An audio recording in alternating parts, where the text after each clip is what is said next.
Season 3 of Ted Lasso is back. We are back. We are going to watch it for the first time. Adam with his Believe shirt. Look at that thing. I mean, I'm wearing a Diamond Dog shirt. It's kind of hard. I shouldn't have cropped my video where it's at. You're not even going to see it. That's okay. We're all right. Everybody's going to be okay. It's a late night. We were going to do this the next day. I'm ready to go to bed, but adrenaline's pumping. I saw the title and it smells like Mean Spirit. And I'm like, okay, I'm intrigued. I feel like it'd be cruel and unusual punishment to have to wait until tomorrow to watch it. We're not going to do that to you, Adam. We're going to watch it right now. I'm excited. Check out everything else we've done with Ted Lasso prior to this. There's a lot of it. You'll find it. It's not hard to find. You know how YouTube works. I don't know. Let's go. We got a lot to talk about afterwards, I'm sure. So I'm sure. Let's do it. Flight 822 to Kansas City. Final boarding for Flight 822.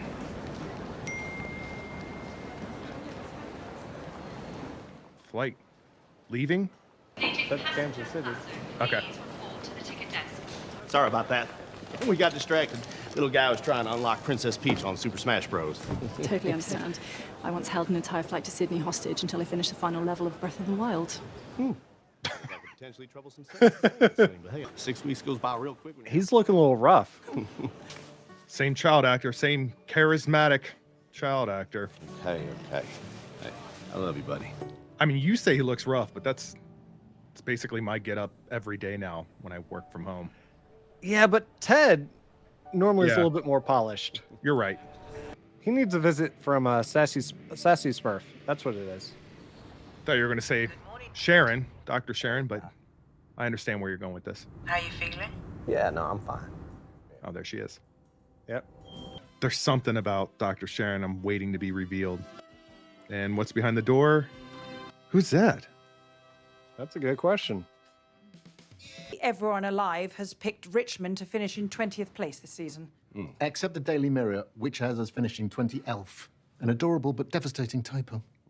Okay, well, I think we're going to do just fine this season. Ted, this team doing just fine is a far cry from you telling me we're going to win the whole fucking thing. Whoa, did I really say that? Just before you blasted half a litre of Pellegrino in my face. Oh, right.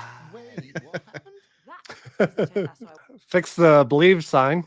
Yeah, was it taped or was it just completely redone? Hey, lads. Hey, we ain't gonna get relegated because we're together. And together, we got me. What have they done with this guy's hair? Right. Gene Hackman was good. Drunk geezer. Stuff with the team. Hoosiers. I did have one question. Yeah, what's that? Why the fuck is it called Hoosiers?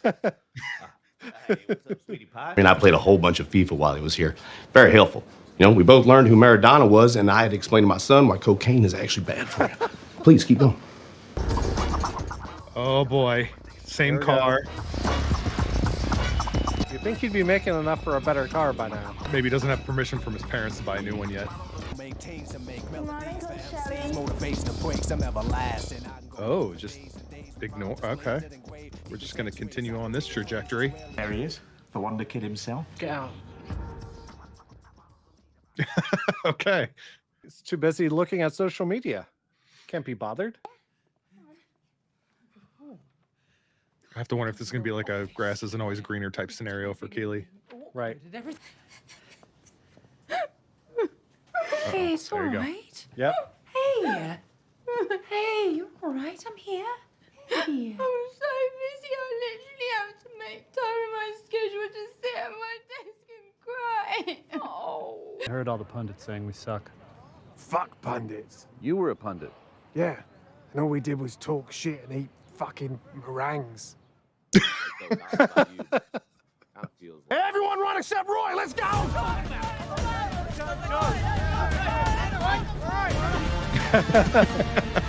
Well, we know Roy's So knees much aren't in better. good shape, so. Crying. I mean, back then, I wanted to destroy everything Rupert loved and owned and coveted. But the me now doesn't feel the need to destroy Rupert's life. No, the now me just wants to beat him. To win. That's growth, right? Sure. But sometimes you've got to let Rupert be Rupert, too. Flowers are for two things, Miss Jones. Dead people and dead marriages. Wow. Yeah, she's a cheerful person. She seems fun. She's my CFO. But she's my CFO. Yet sometimes my CFO... Chief feels Financial Officer. Oh my, I did not know that. I've been saying corporate fine object because it's been making me laugh. Everyone, this is the dum-dum line. This is where dum-dums go. Stay. You, go in for the dum-dum. Try not to join him on the line. Go. Well, now we know who smells like Hey, mean Shelley. spirit. Okay, just because my name is Disco doesn't mean we're here to party, huh? Is that the first time he said that to them? I mean, There he is. That looks like a very Emperor Palpatine yeah, office. that's a boss office for sure. The round thing in the back, the way his chair arms Oh are yeah, and there's a designed. lot of Star Wars influence with Sudeikis. He loves Star Wars. Especially poor old Richmond. Can you believe they picked to finish 20th? Well, yeah, because there's no 21st. Oh, I hope you got some more zingers like that in your back pocket for the presser today. I might. Mr. Mannion, the car is being removed from the lot as we speak. Ah, good. Security thinks one of the new cleaners must have parked in the Prestige lot by accident. Yes, that's my car. Sorry. Is it? I'm surprised they didn't tell him to get a new car. That's correct. Well, I'll go and smoke some toad venom while I'm waiting, then the whole day's not a waste. Cheers. Okay. You gonna be okay to drive us back after the toad venom? Yeah. He'll be fine in 20 minutes. He'll be forever changed. But he can drive. All right, fellas. I love Coach Beard. Here we go, guys. It's down the hatch. Yeah, we're going down here. Yeah, go ahead. Players would have never done this in season 1. Denied. Roy Keeley, is that you? Get fucked! Why are you dressed like an umlaut? Keeley tears. Ah, I've had this dry cleaned now 6 times. Can't believe she wears stuff like this on her eyes. You see what happened was on his plane ride over here, the fellow sitting next to him was watching that horror movie, It. And, well, Henry accidentally ended up watching it, too. So then when he heard about this tour, he has to go on it in order to face his fears. It's fucking smart. Yeah, that is. The person you are here to see, the Wonder Kid himself, our new manager, Nathan Shelley. Thank you. Very nice to be here. I'm pretty sure I said Wunderkind. Still defends himself with that one. Thank you. How are you and the lads getting on? Yeah, really great. Getting to know them, getting to know all about them, getting to like them. Quoting a musical. Wow. Does he need to find a mirror to spit at? Getting motivated. Yep. Yeah, okay. Coach Shelley, you are now the manager of a contending Premier League team, but just 2 years ago, you were a mere kit man washing another team's underwear. I mean, it must all feel a bit overwhelming for you, yes? Not for me, no. Because I earned this job. What's overwhelming is the confusion I feel when someone's so intelligent looking at such a stupid question. I knew it was going to start turning into a roast session. Here we go. Meow. Yeah, well, hey, fellas, take a look around. What are we surrounded by down here? Coach, Yeah, Jamie. we're surrounded by poopy. But if you say, gentlemen, right now y'all's brains are basically London in 1857. They're blocked up by other people's dookie. Y'all need to make an internal sewer system within yourself. So if you're ever having a crisis of confidence, you know, borrow some of Jamie's. Learn from Richard's vast knowledge of expensive wines. Fine wines, Coach. The thing is, a great bottle of wine really doesn't need to be an expensive bottle of wine. You get it? All right, see? That's wisdom right there. Merci beaucoup. Shelley, regarding your old team, AFC Richmond, any idea why everyone is expecting them to finish 20th this season? Go for it. Give your line. Because there's no 21st. There it is. All we got to do is remember to stay connected to one another and let anything we don't need flow right through, all the way to I don't know, Germany or where's it go, Ivor? Processed through a treatment plant and dumped back into the ocean, where we swim and get our seafood. It's going to complicate his analogy. Yeah, that's horrible. All right, y'all get it? Yes, come on, let's go. Hurry up. On the hop. No sudden movements near the bus driver. Would you like to comment on the new picture of AFC Richmond that's just showed up online? What picture? Oh, okay. The guys that, yeah. Yeah, well, it makes sense to me. Probably have to train in a sewer because their coach is so shitty. Jesus. Wow. Normally that would get a lot of blank stares because he had gone too far, but Rupert's just like, go, go. Honestly, I don't even know that it was worth the sewer trip. We'll talk about that later when we review this. I don't know about that one. Oh, boy. What? That little prick. Who? Let's check your phone. Better say so. Hey, lads. Remember, it's just pooper. Let it flow. Hi, just like in the sewer. Bingo, El Ringo. Clever. I'm upset because the team that I own is projected to finish last this season. And my manager decided to skip training and take our players into a fucking sewer. Everyone is laughing at us. Ted. At you, at our team, at me. Rupert is laughing at me, Ted. And I am begging you, please, fight back. I get where she's coming from, but this isn't the way to do it. Like, she knows Ted better than this. Next question. And if it is, why is a giraffe wearing a top hat? Don't ask me, man. Go ask a giraffe. It's not the same without Trent Krim. Yeah, Marcus. Right. Marcus Adebayo, The Independent. Oh, okay. Congrats on the new gig. Do you have any response to the comments made earlier today by your former assistant coach, Nathan Shelley? I mean, he came and got him, didn't he? No doubt about that. Hey, but that's Nate the Great for you. You know, he's the same way on the pitch. You know, he'll find the tiniest little weakness in a team and just want to attack that. You know, they're real lucky to have him over there at West Ham. I wish him the best of luck. You know, not one joke about me being a dumb American? Come on, man. Sitting there. I mean, I'm so dumb. Y'all supposed to say, how dumb are you? Gary? Why? Well, I mean, it's just classic joke structure. Yeah.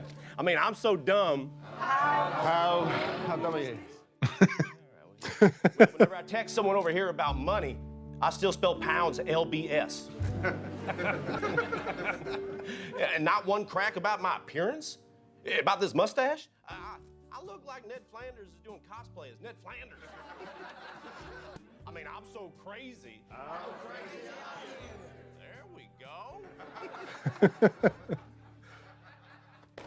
That's going to bother Nate because he wants to get under Ted's skin. Oh, yeah. Ted Lasso. Oh.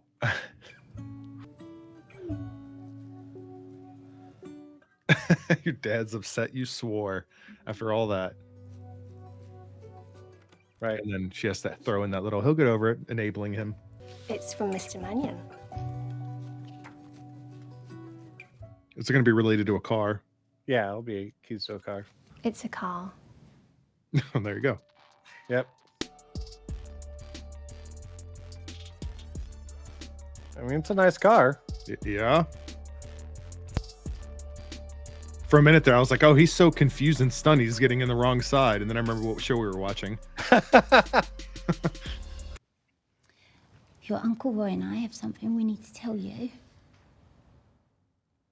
Okay, what? We're going on a break. Oh, boy. But don't worry, because your Uncle Roy and I talked, and you and I can still see each other whenever you want to. Why? Oh. No. Why are you breaking up? Good question. We're too busy. You were both busy before. We're more busy now. How so? Keely's got her own company now, so that takes up a lot of her time and focus. The coach quit, so it's now my responsibility for tactics and strategies and shit. Roy, I know you're scared about that, but it's gonna... I mean, you're only together a year. And few relationships can survive a major corrosion, much less two. This up when I was 4. So one of my core beliefs is that nothing lasts forever. Ouch. Are you sure you're doing the right thing? I don't know. Can I say a bad word? Go on. I think you're being stupid. Is stupid the bad word? I put the trophy you gave me right down here, smack dab in the middle of Nelson Road Stadium. How about that? That's great, but why is Nate off to the side? Remember, he's not part of the team anymore, yeah? Yeah, but you can still be friends, right? You know what? You're right, buddy. Here. There you go. Symbolic. And do you understand why I'm still here? Of course, to win the whole thing. Now the universe is alive! Whoa! What is that? Thanos' Infinity Gauntlet. Jake gave it to me.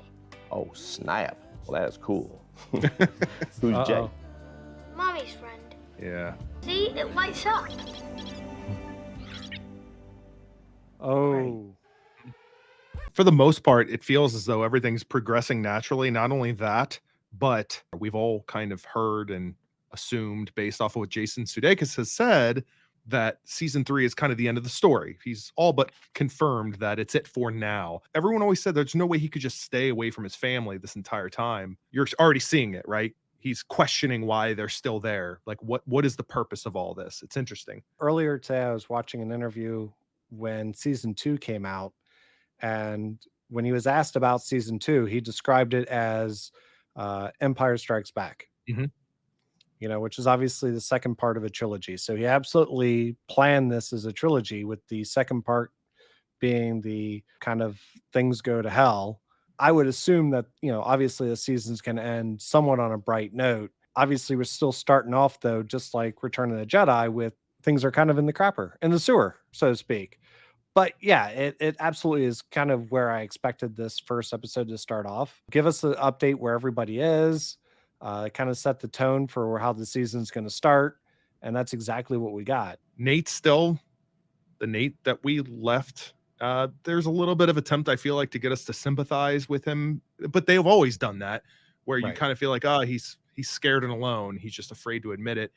But as Nate has done for the last however many episodes, better part of season 2 and now into season 3, he's backed up against a wall and he's lashing out in certain moments. So he's in over his head. We kind of knew that would probably happen, and Rupert would just keep pulling strings.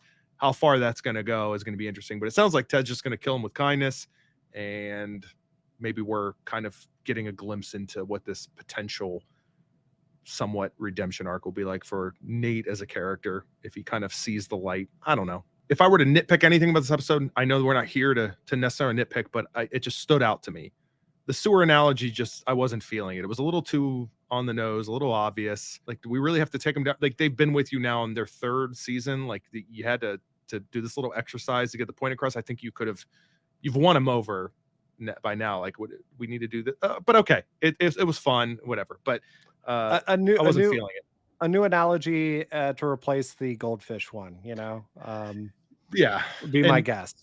And there could be callbacks to it later and it all works out. So I'm not going to sit here and dwell on it, but it stood out. I think where we left off, though, at the very end, where, you know, Ted's finding out that his ex has got a new boyfriend, that's going to be interesting, really seeing how that plays out. Because obviously there's a few things. He's hooked up with Sassy twice. So do we see him maybe embrace that more? Do we see him more finding a reason to just want to leave and go home? You know, it's going to be interesting to see kind of how that last little bombshell plays out with his character. You know, we're already seeing him questioning, why are we still here, and everything like that. He knows why he went there. He doesn't know why he's still there. So he needs a reason to stay. I don't know if that's going to be the team, if that's going to be him entering into maybe a relationship, or if he's going to say, look, we're going to win and then I'm out of here. Rebecca reminded him, his son reminded him that the goal is to win the whole thing. Once you reach that goal, are you going to look around and say, now what? Is he going to be thinking, once I get there, then I can go home? Or is he going to be thinking, once I get there, I'm afraid to see what's on the other side? I also think with this theme of this episode and perhaps this season, him questioning what he's still doing there, when it's time to go home. This whole thing with Henry potentially having a stepfather on the way, I think just adds to, he was already questioning it, and they just led right into that. And I think it just kind of really brings it home as to all this is happening back in the States, back in Kansas, and what am I doing? I mean, I could see it going full circle where at the end, after they win it all, they, he turns the team over to Roy. There's a potential for something more because he's now off somewhere else. We started the season with him and Beard on a plane going to London. We could end it with him and Beard on a plane leaving London. Let's just have Roy Kent go back to the States with Ted and coach an American football team, and then that's going to be the next series Well, in a couple of years. I'm interested, obviously, to see what happens with Keeley. I think what's going to happen is she's going to realize that owning her own business and being her own boss is probably not as much fun as she thought it was going to be. Does she decide her career is more important than Roy, or does she decide that Roy's more important than her career? Roy isn't really happy about this breakup. Phoebe isn't exactly happy with it too, but it's just they think as adults it made the logical sense based on where their priorities are. I think Phoebe's going to be a voice of reason for them this season. Well, listen to me very closely, Adam. I know you've been very hung up on the idea of Ted and Sassy hooking up. It's something that you bring up, whether you realize you want it or not. I'm not going to Dr. Sharon you on this. I do. But listen closely. I want more than anything for Roy and Phoebe's teacher to hook up. I've wanted it since they were ever subtly looking at one another. I love Roy and Keeley. Don't get me wrong. But for some reason, I'm very drawn to the idea of him that they just work so well together. Give me an episode or two of them, just the banter and a whole dynamic of them dating or whatever. Give me that. I want that. Give that to me, season 3, Ted Lasso. Yeah, I could see the almost a little bit of normalcy with the teacher that he doesn't get with Keeley. I just don't know where that leaves Keeley then in the long run, Yeah, I don't even know that at the end of the day, I think they're going to end up back together. But while we've got a little bit of room, we got some runway here. Give me a few episodes of those two trying it out, him and Phoebe's teacher. I need that to happen as much as you need Ted and Sassy to finally get back together. There is one relationship though that was missing in this first episode. Go on. And that's Beard's relationship. We've had enough of it. We'll get there. We'll get there. No one's waiting for that. I said I need an update. There wasn't even a mention of her. I would appreciate an update at some point, but I'm in no rush, Adam. I really think that Rupert's office was inspired by the Death Star and Return of the Jedi, where his chair was shaped, the round window behind him, everything was just screaming him sitting there like Emperor Palpatine. I did notice it almost felt like there was a little sort of track, sort of panning shot, kind of moving in on him, similar to when they first revealed the Emperor and his throne. The armrest wasn't as slanted as Palpatine's, but it was still just felt like the right level. Everything just felt very evil Empire with them. Their color being red with that office. Everything just felt like he was pulling inspiration from Return of the Jedi for me. Look, you know how YouTube works. I don't need to give you a big speech on that by now. You've probably turned it off because, wait, we're not reacting to anything at the moment. So, hey, we appreciate anyone who's made it this far. So until next time, this is Adam and Andrew with It Takes Two Takes.